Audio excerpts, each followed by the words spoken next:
അസ്സലാമു അലൈക്കും. Welcome back to my channel.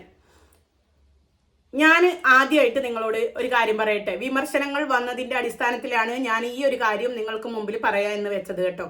ഇതിനു മുമ്പ് ഞാൻ പറഞ്ഞിട്ടുണ്ട് ഒരു പ്രാവശ്യം, എങ്കിലും കൂടിയിട്ട് നിങ്ങളുടെ അറിവിലേക്കായിട്ട് ഞാൻ പറഞ്ഞു തരികയാണ്. ഇത്തരത്തിലുള്ള റിയാക്ഷൻ വീഡിയോ ചെയ്യുന്നതിന് ഞാൻ ഒരാളുടെ അടുത്തുനിന്നും ഒരു രൂപ പോലും ഞാൻ വാങ്ങുന്നില്ല എന്ന് നിങ്ങളോട് സത്യസന്ധമായിട്ട് ഞാൻ പറയുകയാണ് കേട്ടോ. അങ്ങനത്തെ വിമർശനങ്ങൾ വന്നിട്ടുണ്ട്. നമ്മൾ വിശ്വസിക്കുന്ന, നമ്മൾ സ്നേഹിക്കുന്ന നമ്മുടെ ഇസ്ലാം മതത്തെ, എസ്പെഷ്യലി നമ്മുടെ റസൂലിനെ, അള്ളാഹുവിനെ തേജോവധം ചെയ്യുന്നത് കാണുമ്പോൾ, കളിയാക്കുന്നത് കാണുമ്പോൾ, അവഹേളിക്കുന്നത് കാണുമ്പോൾ ഒരു മുസ്ലിം എന്ന നിലയിൽ എനിക്കിത് കണ്ടു നിൽക്കാൻ കഴിയില്ല. ഞാൻ ഈ ഒരു സോഷ്യൽ മീഡിയയിലുള്ള വ്യക്തിയായതിനെ കൊണ്ട് തന്നെ എനിക്കിത് കാണുമ്പോൾ സഹിക്കാൻ കഴിയാത്തതുകൊണ്ട് പ്രതികരിക്കുന്നതാണ്. അക്കൂട്ടത്തിൽ കൂട്ടിയാൽ മതി. അല്ലാതെ ഒരാളുടെയും പണം കൈപ്പറ്റിയിട്ടല്ല ഞാനിത് ചെയ്യുന്നത് കേട്ടോ. അപ്പോൾ വിഷയത്തിലേക്ക് കിടക്കാം. നമ്മളെ ഉമ്മമാരെ എത്രമാത്രം സ്നേഹിക്കുകയും ബഹുമാനിക്കുകയും ചെയ്യുന്നുണ്ട്. നമ്മുടെ ഇസ്ലാമിൽ തന്നെ, നമ്മളെ റസൂല് തന്നെ, ഖുർആനിൽ തന്നെ നമ്മളെ പഠിപ്പിക്കുന്നത് എന്താണ്? മാതാവിൻ്റെ കാൽച്ചുവട്ടിലാണ് സ്വർഗം എന്നാണ്, അല്ലേ? ആ മാതാവിനെ നമ്മൾ ഒന്ന് ബഹുമാനത്തോടെ, ആദരവോടെ ഇങ്ങനെ നോക്കി നിന്നാൽ തന്നെ നമുക്കതിൻ്റെ പുണ്യം കിട്ടുമെന്നാണ് നമ്മൾ പഠിച്ചിട്ടുള്ളത്. നമ്മൾ അതുപോലെ ചെയ്യുന്നുണ്ട്, അല്ലേ? അപ്പം അത്തരത്തിൽ ഒരു ചെറിയ ഒരു ചെക്കൻ, ഒരു 25 വയസ്സായ ഒരു മോന് വന്നിട്ട് കോയാ കോളിങ്ങിൽ വിളിച്ചിട്ട് മറ്റേ കക്ഷി ചോദിക്കുന്നതാണ്. ആര്? സംഘപരിവാറിൻ്റെ, അത് ഞാൻ എടുത്തു പറയും, സംഘപരിവാറിൻ്റെ സംഘികളുടെ ഫണ്ട് കൈപ്പറ്റിയിട്ട് ഇസ്ലാമിനെ നിരന്തരം തേജോവധം ചെയ്യുന്ന കക്ഷി ഉണ്ടല്ലോ, ജൂതനായിക്കൊണ്ട് ഇസ്ലാമിനെ അവഹേളിക്കുന്ന ഒരു കക്ഷി. ആ കക്ഷി നിന്ന് ചോദിക്കുന്നതാ, മുഹമ്മദിൻ്റെ ഒരു ഗുണങ്ങൾ പറയൂ, അല്ലെങ്കിൽ ഒരു 10 ഗുണങ്ങൾ നിങ്ങൾ പറയൂ. അപ്പം ഈ കുട്ടി പറഞ്ഞു കൊടുക്കുന്നുണ്ട്, റസൂല് പഠിപ്പിച്ചതല്ലേ ഉമ്മാൻ്റെ കാൽച്ചുവട്ടിലാണ് സ്വർഗം, മാതാവിൻ്റെ കാൽച്ചുവട്ടിലാണ് സ്വർഗം എന്ന് പറഞ്ഞിട്ടുള്ളത്. അത് ശരിയാണോ? അതെവിടെയാണ് ശരി? എങ്കിൽ ആ ഉമ്മാനെ രാത്രിയിൽ ഉപ്പ കിടക്കാൻ വിളിക്കുന്നത്, സെക്സിന് വേണ്ടിയിട്ട് വിളിക്കുന്നത്. ഇയാൾക്ക് സെക്സ് വിട്ടൊരു കളിയില്ല കേട്ടോ, അത് നോട്ട് ദ പോയിന്റ് ആണ്. സെക്സ് വിട്ടൊരു കളി ജൂതനില്ല. അതിന് വിളിക്കുമ്പോൾ പോയിട്ടില്ലെങ്കിൽ, ഈ മോൻ്റെ അടുത്ത് ഉമ്മ കിടക്കുകയാണെങ്കിൽ, ബാപ്പാൻ്റെ അടുത്ത്, ഭർത്താവിൻ്റെ അടുത്ത് വിളിച്ചിട്ട് പോയിട്ടില്ലെങ്കിൽ, എനിക്കിന്ന് തലവേദനയാണെന്ന് പറഞ്ഞു കഴിഞ്ഞാൽ, നിരസിച്ചു കഴിഞ്ഞാൽ പടച്ചവൻ ശപിക്കൂലേ, മലക്കുകൾ കോപിക്കൂലേ എന്നൊക്കെയാണ് ഇയാൾ ചോദിക്കുന്നത്. അതും നിന്റെ ഉമ്മയെ നിന്റെ ഉപ്പ, അതായത് ഭർത്താവ് വിളിച്ചു കഴിഞ്ഞാൽ എന്ന് പറഞ്ഞുകൊണ്ട് വിവരിക്കുന്നത് ആരോടാണ്? സ്വന്തം ഉമ്മാനെ പറ്റി പറഞ്ഞു കൊടുക്കുന്നത് മോനോടാണ്. എത്ര നീചമായ, സംസ്കാര ശൂന്യമായ കാര്യങ്ങളാണ് ഇതെല്ലാം വിവരിച്ചു കൊടുക്കുന്നത്. അപ്പോൾ ആ ഒരു ചെറിയൊരു ക്ലിപ്പ് നമുക്ക് ഇവിടെ കാണാം കേട്ടോ. അത് കണ്ടിട്ട് ഞാൻ നുണ പറയുന്നതാണോ അല്ലയോ എന്നുള്ളതിന് മാത്രം തെളിവായിക്കൊണ്ടാണ് ഞാൻ എന്താക്കുന്നത്, ആ ക്ലിപ്പ് ഇവിടെ ഇടുന്നത് കേട്ടോ. ഇതിൽ നിരന്തരം പറയുന്നുണ്ട് എന്നോട്, എനിക്ക് പിന്നെ 100K സബ്സ്ക്രൈബേഴ്സ് ആവാൻ വേണ്ടിയിട്ട്, അല്ലെങ്കിൽ എനിക്ക് റീച്ചിന് വേണ്ടിയിട്ട്. അത് ഞാൻ പറയാറുണ്ട്, എപ്പോഴും ഞാൻ പറയാറുണ്ട്, നിങ്ങൾ എന്ത് വേണമെങ്കിലും പറഞ്ഞോ, എനിക്ക് ഒരാളെ രൂപയും ഞാൻ കൈപ്പറ്റുന്നില്ല, ഞാൻ റീച്ചിന് വേണ്ടിയിട്ടല്ല. ഇത് തുടർന്നു കൊണ്ടേയിരിക്കും. ഇതിൻ്റെ ഇടയിൽ എനിക്ക് ഇയാളെക്കുറിച്ച് ഞാൻ വിചാരിച്ചു, ഒരു മനുഷ്യനായി കഴിഞ്ഞാൽ സ്ത്രീകളെ എങ്ങനെ സപ്പോർട്ട് ചെയ്യുമ്പോൾ കുറച്ചെങ്കിലും ഒരു മനുഷ്യത്വം ഉണ്ടാവും. എവിടെ? എനിക്ക് തെറ്റുപറ്റി. വീണ്ടും ഞാൻ പറയുന്നത്, എനിക്ക് തെറ്റുപറ്റി. പിന്നെ എടുത്തു പറയേണ്ട ഒരു വിഷയം കൂടിയുണ്ട് കേട്ടോ. ഇയാളെ ഭാര്യ, മക്കൾ പോട്ടെ, ഉമ്മ ഉപ്പ പോട്ടെ, റിലേറ്റീവ്സ് ആയിട്ടുള്ള കുടുംബങ്ങൾ വരെ ഇയാളെ സോഷ്യൽ മീഡിയയിൽ വന്നിട്ട് പറയുന്നുണ്ട്, ഈ ഒരു ആരിഫ് ഹുസൈന് കാരണം അവർക്ക് ജീവിക്കാൻ പറ്റുന്നില്ല എന്ന്. അപമാനം കൊണ്ട് അവർക്ക് ആൾക്കാരുടെ മുഖത്ത് നോക്കാൻ കഴിയുന്നില്ല എന്നുള്ളത്. ആ ആരിഫ് ഹുസൈൻ്റെ റിലേറ്റീവ്സിൻ്റെ, ആ ബ്രദറിൻ്റെ കമൻറ്റ് ഞാനിവിടെ നിങ്ങൾക്ക് കാണിച്ചു തരാം കേട്ടോ. അപ്പോൾ അത്രമാത്രം കുടുംബക്കാർ വരെ കൈയൊഴിഞ്ഞ സ്ഥിതിയാണ്. പിന്നെ നിങ്ങളെല്ലാവരും അവൻ്റെ സംഖ്യകളായിട്ടുള്ളവരാണ്. അവൻ്റെ സംഖ്യകളായിട്ടുള്ള എല്ലാവരും പറയുന്നുണ്ട്, നിങ്ങളൊന്നും കൂടി കോയാ കോളിങ്ങിൽ വിളിക്കുന്നു. ഇവരെ വിചാരം ഉണ്ടാവും ഇവരെ പടച്ചോനാണ് ആരിഫ് എന്നുള്ളത്. നമ്മൾക്ക് അത് തോന്നണ്ടേ? ഞാൻ ഇന്ന് രാവിലെ, എനിക്ക് എൻ്റെ കൈമുട്ടിൻ്റെ ഇവിടെ ഭയങ്കര വേദന. ഞാൻ ഇതിനു മുമ്പേ പറഞ്ഞിട്ടുണ്ടായിരുന്നു, വാഷിംഗ് മെഷീനിൽ നിന്ന് ഇങ്ങനെ ബ്ലാങ്കറ്റ് എടുത്തതിൽ കൈക്കെന്തോ പണി കിട്ടിയിട്ട് വേദനിച്ചിട്ട് ഫിസിയോതെറാപ്പി ചെയ്യണം എന്ന് പറഞ്ഞിട്ട് മായി ഹോസ്പിറ്റലിൽ പോയിരുന്നു കേട്ടോ. അപ്പം ഞാൻ അവിടെ ഞാൻ നിരന്തരം വിളിക്കാറുണ്ട്. ഞാൻ ഇതിനു മുമ്പേ പറഞ്ഞിട്ടുണ്ട്, വിളിച്ചിട്ട് കിട്ടിയിട്ടില്ല എന്നുള്ളത്. കാരണം നമ്മളെ ഊക്കി വിട്ടു, എന്നെ നാട്ടിച്ച് വിട്ടു എന്നൊക്കെ ഇവർ വീരവാദം മുഴക്കുന്നത് കേട്ടോ. കാരണം അതിൽ ഞാൻ നിങ്ങൾ രാവിലെ എന്താ കഴിഞ്ഞ കോയ കോളിങ്ങിൽ വിളിച്ച സമയത്ത് ഇയാൾ എന്നോട് ചോദിച്ചിട്ടുണ്ടായിരുന്നു, നിങ്ങൾ രാവിലെ എണീച്ച് കഴിഞ്ഞാൽ ഓതാറുണ്ട്, അപ്പോൾ ഏതാ ഇന്ന് സൂറത്ത് ഓതിയെ? ഞാൻ ഫത്തഹ് സൂറത്ത് ഓതിയെ. എന്നാൽ പിന്നെ അതൊന്ന് ഓതുന്ന് പറഞ്ഞപ്പോൾ ഞാൻ അത് ശ്രദ്ധിച്ചാൽ നിങ്ങൾക്ക് മനസ്സിലാവും. അപ്പം അതിൽ ഞാൻ ഒരായത്ത് ചൊല്ലി കൊടുക്കുന്നുണ്ട്, ഇന്നാ ഫതഹ്ന ലക ഫതഹ മുബീന. ഞാൻ പറഞ്ഞു ഞാൻ ഖുർആൻ 30 ജുസും ഞാൻ മനപ്പാടാക്കിയിട്ടില്ല, എങ്ങനെ അർത്ഥം അറിഞ്ഞിട്ടില്ല. നിങ്ങൾ എന്തായാലും പഠിച്ച ആളാണെന്നല്ലേ പറയുന്നത്. അപ്പം എന്നാൽ നിങ്ങൾ അതിൻ്റെ അർത്ഥം പറഞ്ഞുകൊണ്ടാന്ന് പറയുമ്പോൾ അതിൻ്റെ അർത്ഥമൊന്നും പറയുന്നില്ല. മൂപ്പർക്ക് വേണ്ടുന്ന ഇതിങ്ങനെ എടുത്ത് പറയുക ചെയ്യുന്നു. അപ്പം അതുകൊണ്ട് ഞാൻ ഇന്ന് രാവിലെ വിളിച്ച സമയത്ത് കിട്ടി. പെട്ടെന്ന് റിങ് അടിഞ്ഞപ്പോൾ ഞാനും ഒന്ന് ഇത്ര നാളും ഇങ്ങനെ സ്വിച്ച് ഓഫ് എന്നാണ് കാണിച്ചിരുന്നത്. അപ്പം കിട്ടിയ സ്ഥിതിക്ക് ഞാൻ ഹോസ്പിറ്റലിലാണെന്നൊന്നും കൂടി ഞാൻ വിചാരിച്ചിട്ടില്ല. ഞാൻ സംസാരിച്ചിട്ടുണ്ട്. പേര് ഞാൻ പറയാത്തത് എന്ന് വെച്ചാൽ അയാളെ പേടിച്ചിട്ടൊന്നുമല്ല പേര് പറയാത്തത്. യൂട്യൂബർ താത്ത എന്ന് പറഞ്ഞു കഴിഞ്ഞാൽ അയാൾക്ക് ഇനിയും ഉത്തരം മുട്ടണ്ട എന്ന് വിചാരിച്ചിട്ട് തന്നെയാണ്. എന്നിട്ട് എന്നെ ആയിഷുമ്മ എന്ന് വിളിച്ചിക്ക അയാൾ. ഞാൻ ചോദിച്ചിക്ക് ഉമ്മ എന്നുള്ള പദവിയുടെ അർത്ഥം നിങ്ങൾക്കറിയുമോ? അതെന്താ ഞാൻ ഉമ്മാക്കുണ്ടായ നിങ്ങൾ ഉമ്മാക്കുണ്ടായതാണോ എന്ന് ഞാൻ ചോദിച്ചിട്ടുണ്ട്. അല്ല, നല്ലൊരു ഉണ്ടായതാണെങ്കിൽ ഇക്കോലത്തിൽ അവനവൻ്റെ ഉമ്മാനെയും ബാപ്പാനെയും തിരിഞ്ഞൊന്നും നോക്കാതെ, പ്രായമായ ഉമ്മാനെയും ബാപ്പാനെയും തിരിഞ്ഞൊന്നും നോക്കാതെ സമൂഹത്തിനെ നേരാക്കാൻ നടക്കുന്ന, ഇസ്ലാമിനെ അവഹേളിച്ചിട്ട് നേരാക്കാൻ നടക്കുന്ന, റസൂലിനെ നിരന്തരം അവഹേളിക്കുന്നുണ്ട്. ആയിഷ ബീവിയുടെ കാര്യം പറഞ്ഞിട്ടുണ്ട്. ഞാൻ പറയട്ടെ, ആയിഷ ബീവിക്ക് നന്ന ബാലികയായിട്ടുള്ള ആയിഷ ബീവിനെ കല്യാണം കഴിച്ചിട്ട് പ്രായപൂർത്തിയാകുന്നതിന് മുമ്പേ പ്രഗ്നൻ്റ് ആക്കിയിട്ടുണ്ടോ? അതൊക്കെ ചോദ്യങ്ങളാണ്. അവിടെ നിൽക്ക് പല പല കാര്യങ്ങളുണ്ട് ചോദിക്കാൻ നിന്നോട്. പീഡിപ്പിച്ച എവിടെയെങ്കിലും ആയിഷ ബീവി പറഞ്ഞിട്ടുണ്ടോ എന്നെ മുഹമ്മദ് നബി പീഡിപ്പിച്ചിട്ടുണ്ട്, ബലാത്സംഗം ചെയ്തിട്ടുണ്ട്? ഏതെങ്കിലും ഹദീസുകളിൽ എഴുതപ്പെട്ടിട്ടുണ്ടോ? ഉണ്ടെങ്കിൽ അതൊന്നും തെളിവിനായിട്ട് വാ. നീ എന്നോട് അതിൽ ചോദിച്ചിട്ടുണ്ട് ഹദീസ് പ്രകാരം പറയുന്നുണ്ട് എന്നുള്ളത്. എന്നാൽ ആ ഹദീസ് കാണിച്ചതാ. ഈ ആയിഷ ബീവി എവിടെയെങ്കിലും സൂചിപ്പിച്ചിട്ടുണ്ടെങ്കിൽ എന്നെ റസൂല് അങ്ങനെ ചെയ്തു ഇങ്ങനെ ചെയ്തു എന്നുള്ള കാര്യത്തിൽ വ്യക്തത വരുത്തിയിട്ടുണ്ടെങ്കിൽ അതൊന്ന് കാണിച്ചു കൊണ്ട. അതൊരു പോയിന്റ് കേട്ടോ. അപ്പം അങ്ങനെ ഞാൻ കുറേ സംസാരിച്ചിട്ടുണ്ട്. ആ സംസാരിച്ചത് എന്തായാലും മൂപ്പറത് റെക്കോർഡാവും. എനിക്ക് പെട്ടെന്ന് കിട്ടിയതിനെ കൊണ്ട് ഞാൻ റെക്കോർഡ് ചെയ്തിട്ടില്ല. ഉള്ള സത്യം ഞാൻ പറയുന്നത്. ഞാൻ റെക്കോർഡ് ചെയ്യാനൊന്നും എനിക്ക് കിട്ടിയില്ല, വെറുതെ ഒന്ന് ഡയൽ ചെയ്തത്. അപ്പോൾ അങ്ങ് കിട്ടി സംസാരിച്ചു, അത്രയേ ഉള്ളൂ കേട്ടോ. മൂപ്പർക്ക് പിടിച്ചാൽ കിട്ടിയിട്ടില്ല. മൂപ്പർ പറഞ്ഞ ആയിഷുമ്മ വെച്ചോ എന്നും പറഞ്ഞിട്ട് ഫോണാടെ വെച്ചതാ. ഇതിൽ വന്ന് പറയാൻ കാരണം നിങ്ങളെ കോരിഫിനെ നമുക്കൊരു പേടിയില്ല. ഇനിയും വിളിച്ചിട്ട് നല്ല 2 കൊടുക്കാൻ പറ്റുമെങ്കിൽ അതൊക്കെ കൊടുക്കും ചെയ്യും കേട്ടോ. അപ്പം അതുകൊണ്ട് നിങ്ങൾ ആ വക വലിയ വർത്താനം പറഞ്ഞിട്ടൊന്നും ഇങ്ങോട്ട് വരണ്ട. ഞാൻ ഇതിവിടെ പറഞ്ഞിട്ടത് എന്താണെന്നറിയോ? അത്രക്ക് ധൈര്യമുള്ള ആരിഫാണെങ്കിൽ അതിൽ മായം കലർത്താതെ, വീണ്ടും ഞാൻ വെല്ലുവിളിക്കുന്നതന്നെ, അതിൽ മായം കലർത്താതെ ഞാൻ വിളിച്ച കോളിംഗ് ഉണ്ട്, കോളിംഗ് ഉണ്ടെന്ന് ഞങ്ങൾക്കറിയില്ല. ആ കോളുണ്ടല്ലോ, ആ കോള് ഒന്ന് യൂട്യൂബിൽ അപ്ലോഡ് ചെയ്യാൻ പറയട്ടോ. ഞാൻ റെക്കോർഡ് ചെയ്തിട്ടില്ല, അതുകൊണ്ടാണ് പറയുന്നത്. അത്ര ധൈര്യത്തോടെ പറയണമെങ്കിൽ സംസാരിച്ചത് കൊണ്ട്, നല്ല നിലയിൽ ഞാൻ സംസാരിച്ചത് കൊണ്ട് തന്നെ വേഗം വന്നിട്ട് ഒന്ന് അപ്ലോഡ് ചെയ്യാൻ പറ, അധികം വൈകാതെ കേട്ടോ. അപ്പോൾ അവൻ്റെ ആ ഒരു ക്ലിപ്പും കൂടി, ആ കുട്ടിനോട് പറയുന്ന തോന്നിവാസത്തിന്റെ ആ ഒരു ക്ലിപ്പും കൂടി നമുക്ക് ഇതിലൊന്നും ഇടാം. പ്രത്യേകിച്ച് എനിക്ക് അങ്ങനെ ഒരു നിങ്ങൾ പറയുന്ന പോലെ വലിയൊരു ഇതായിട്ട് എനിക്ക് ഫീൽ ചെയ്യുന്നില്ല. ബിംബം ഉടഞ്ഞോ അതോ ഇപ്പോഴും അങ്ങനെ നിൽക്കുകയാണോ ബിംബം? അങ്ങനെ പറയാൻ പറ്റില്ല. ഓ, ബിംബം ഉടഞ്ഞോ എന്ന് പറയാൻ പറ്റില്ല. പിന്നെന്താ, ഇപ്പൊ എന്താ ഉടഞ്ഞിട്ടില്ലേ? അതോ ഉടയോ? അല്ല, കുറച്ചും കൂടെ ഡീറ്റെയിൽ ആയിട്ട് കഴിഞ്ഞ ഓരോ കാര്യങ്ങളും പഠിച്ചു വരുമ്പോഴും ചിലപ്പോ ഉടയാതിരിക്കാം. അപ്പൊ എന്താണ് നിങ്ങൾക്ക് ഇപ്പൊ ഇത്ര മനസ്സിലായതിൽ എന്താണ് തോന്നുന്നത്? ബിംബം ഉടയാനുള്ള സാധ്യതയാണോ കൂടുതൽ അതോ ഉടയാതിരിക്കാനുള്ള സാധ്യതയാണോ കൂടുതൽ? അല്ല, നമ്മളിപ്പോ ഒരു കാര്യം നോക്കുമ്പോൾ അതിന് നല്ല വശങ്ങൾ മാത്രമേ ഇപ്പൊ നമ്മൾ നോക്കിയിട്ടുള്ളൂ. നല്ല വശം മാത്രമേ നോക്കിയിട്ടുള്ളൂ. അതെ, മുഹമ്മദ് നബിയുടെ നല്ല വശം ഒരെണ്ണം പറഞ്ഞു.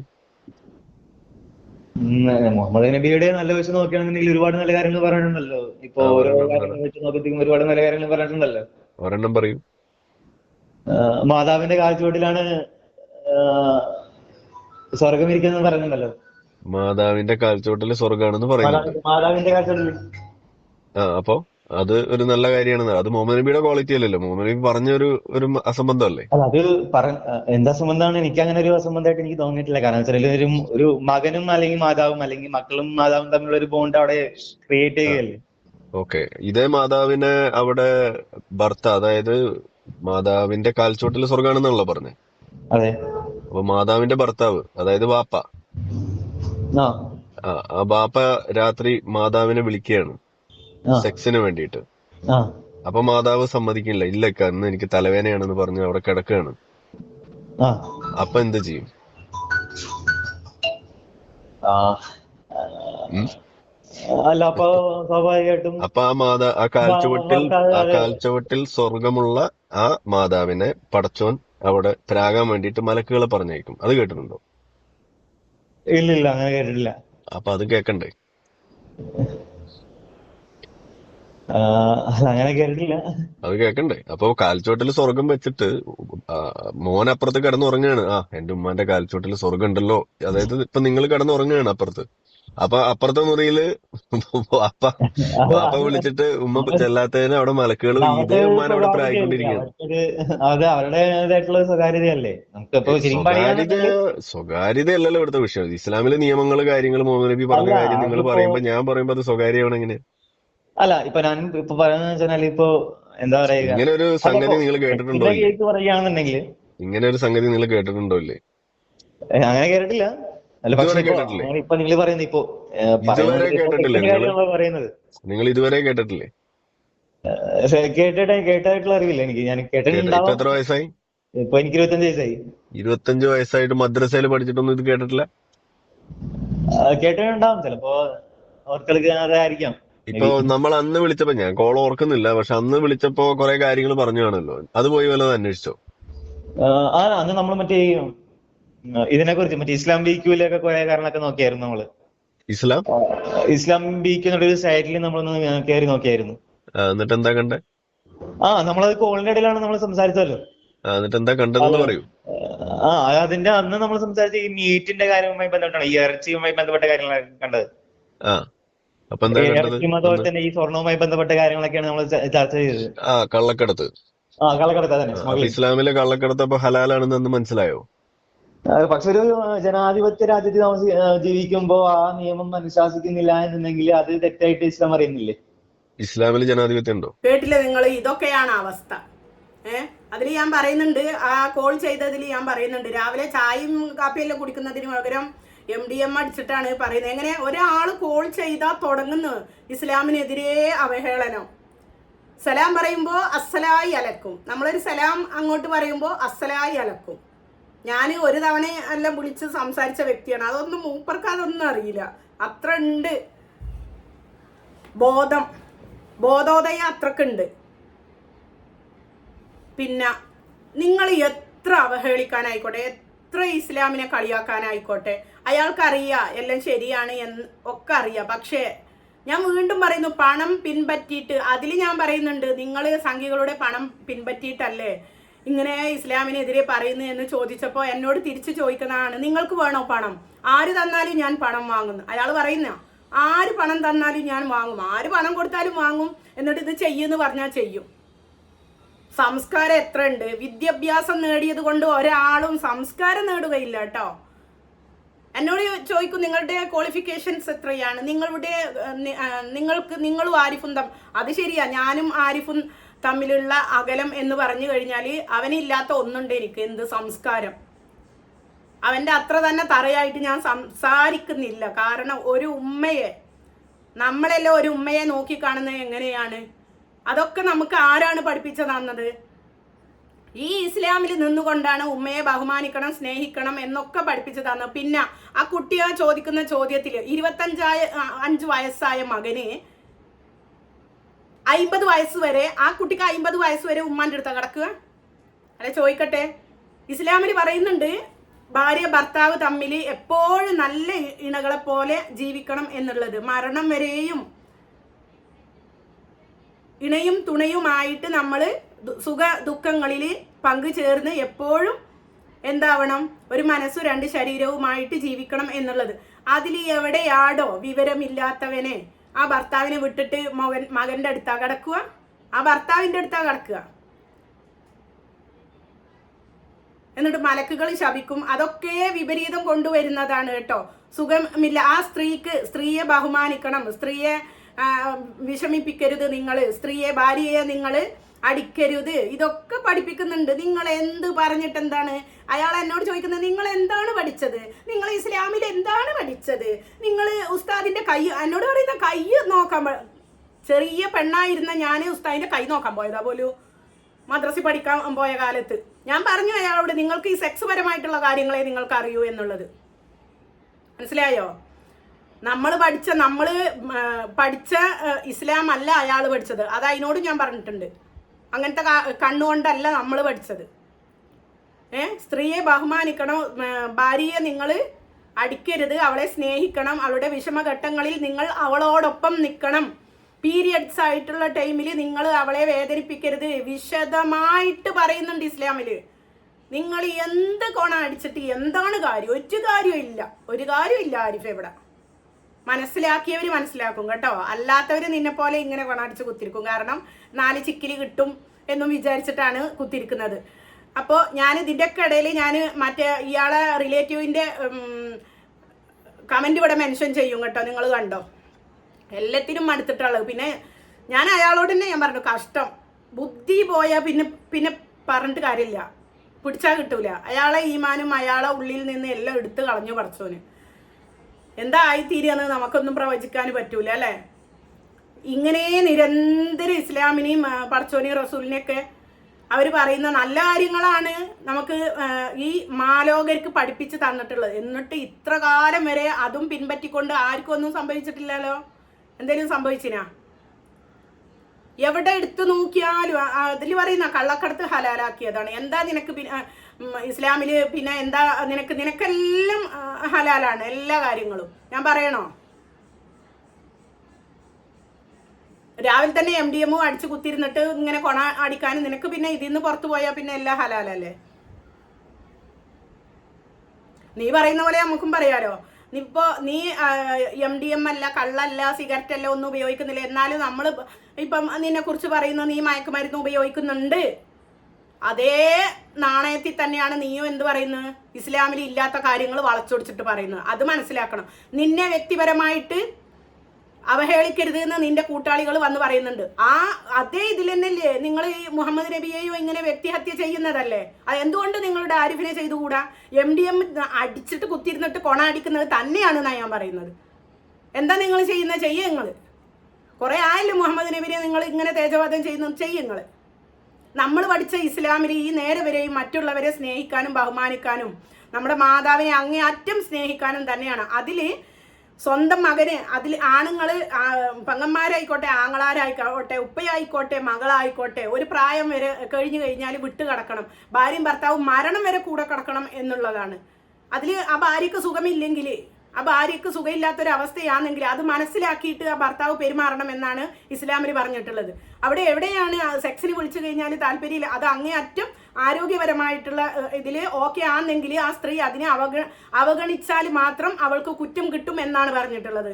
അല്ലാതെ തീരെ സുഖമില്ലാത്ത സമയത്തോ അല്ലാതെ മൂച്ചിക്ക് മൂത്തിട്ടുള്ള മക്കളെടുത്ത് ആൺകുട്ടികളെടുത്ത് പോയിട്ട് ഉപ്പാനി ഒഴിവാക്കിയിട്ട് മക്കളെടുത്ത് പോയിട്ട് കിടക്കണം എന്നല്ല ഇസ്ലാം പറഞ്ഞത്. ഞാൻ പറഞ്ഞില്ലേ, നിനക്ക് നല്ല അടിട്ട കുറവാണ്, വേറെ ഒന്നിൻ്റെയും കുറവല്ല. ഇൻഷാ അല്ലാഹ് എൻ്റെ പോരാട്ടം ഇതിനെതിരെ അവന് എന്തെല്ലാം വേണ്ടാത്ത കൊണ അടിച്ചും കൊണ്ട് എന്തെല്ലാം വീഡിയോസ് ഇറക്കുന്നോ അതിനെതിരെയൊക്കെ വരും. നിങ്ങൾ എന്ത് പറഞ്ഞിട്ടും കാര്യമില്ല, വരും. ഇപ്പം എനിക്ക് വ്യൂസിന് വേണ്ടിയിട്ടാണെന്നോ അല്ലെങ്കിൽ എനിക്കെന്താ ഇതിന് മുമ്പേ എടുത്തു നോക്കിയാൽ മനസ്സിലാവും. ഇതിന് മുമ്പേ എനിക്ക് സബ്സ്ക്രൈബേഴ്സ് ഉണ്ടായിക്കില്ല. ഇവൻ്റെ ഒരു 4-5 വീഡിയോ ചെയ്തതിന് ശേഷം സബ്സ്ക്രൈബേഴ്സ് കൂടി പറയുന്നതിന് കുറച്ചെങ്കിലും ഇത് വേണ്ട. എന്നെ വെച്ചിട്ടാണ് അവനെ റീച്ച് ഉണ്ടാക്കിയത്. എൻ്റെ കോയ കോളിങ്ങിൽ ഞാൻ വിളിച്ചവൻ്റെ കോയ കോളിങ്ങിൽ എൻ്റെതും കൊണ്ടുപോയി അപ്ലോഡ് ചെയ്തിട്ടാണ് ഓനക്ക് 2 ലക്ഷത്തി സംതിങ്ങും അതിൻ്റെ അപ്പുറമല്ല ഷോർട്സ് ആയാലും വീഡിയോസ് ആയാലും കയറിയിട്ട്. നിങ്ങൾ തന്നെയല്ല സംഘിക്കുട്ടന്മാരെ വന്ന് പറഞ്ഞത് താത്താൻ്റെ വീഡിയോസ് കയറിയിട്ട് 5 ലക്ഷത്തിൻ്റെ മേലെ കടന്നു ആരിഫിനെ എന്നുള്ളത്. പിന്നെ എവിടെയാണ് എനിക്ക് കയറിയത് എന്ന് പറയുന്നത്? കയറിയിട്ടുണ്ടെങ്കിൽ തന്നെ പോയി പള്ളിയിൽ പോയി പറയും നിങ്ങൾ കേട്ടോ. ഇത് ആള് വേറെയാണ്. അപ്പോൾ ഓക്കെ, പിന്നെ കാണാം. ഓൻ്റെ അടുത്ത കളി എന്താണെന്ന് നോക്കട്ടെ, അതിനനുസരിച്ചിട്ട് നമുക്ക് വേറെ വീഡിയോ ഇറക്കാം കേട്ടോ. ഓക്കെ.